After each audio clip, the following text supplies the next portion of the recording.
സാമൂഹ്യ സുരക്ഷാ ക്ഷേമ പെൻഷൻ അട്ടിമറിക്കുന്ന സംസ്ഥാന സർക്കാരിന്റെ നയങ്ങളിൽ പ്രതിഷേധിച്ച് കേരള സ്റ്റേറ്റ് കർഷക തൊഴിലാളി യൂണിയൻ ആഭിമുഖ്യത്തിൽ ഏലപ്പാറ വില്ലേജ് ഓഫീസിലേക്ക് പ്രതിഷേധ മാർച്ചും ധർണയും സംഘടിപ്പിച്ചു.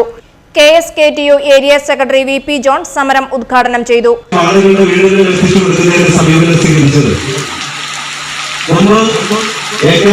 സംസ്ഥാനം ഭരിച്ചുകൊണ്ടിരുന്ന സമയത്ത് 28 മാസം പെൻഷൻ കുടിശ്ശിക വരുത്തിയിട്ട് ഇറങ്ങിപ്പോയ ഒരു സാഹചര്യം മുന്നിലുണ്ട്.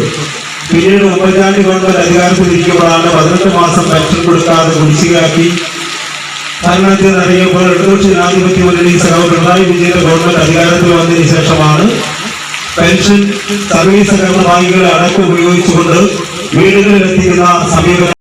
ലക്ഷക്കണക്കിന് വരുന്ന പാവങ്ങളോട് സർക്കാർ കാണിക്കുന്ന കടുത്ത അനീതിയാണ് പെൻഷൻ വിതരണത്തിൽ സ്വീകരിച്ചിരിക്കുന്ന പുതിയ രീതിയെന്ന് നേതാക്കൾ ആരോപിച്ചു.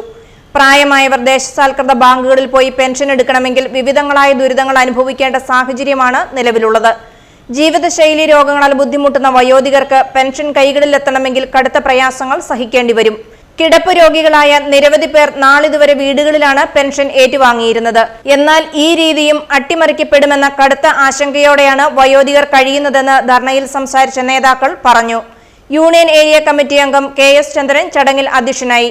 ധർണാ സമരത്തിൽ C സിൽവസ്റ്റർ, നിശാന്ത് V ചന്ദ്രൻ, S Anilkumar, VP Suresh, KP Vijayan, T George കുട്ടി, സരിത സുഭാഷ്, O രവി, C യേശുദാസ് എന്നിവർ പങ്കെടുത്തു സംസാരിച്ചു. News bureau, Peermade.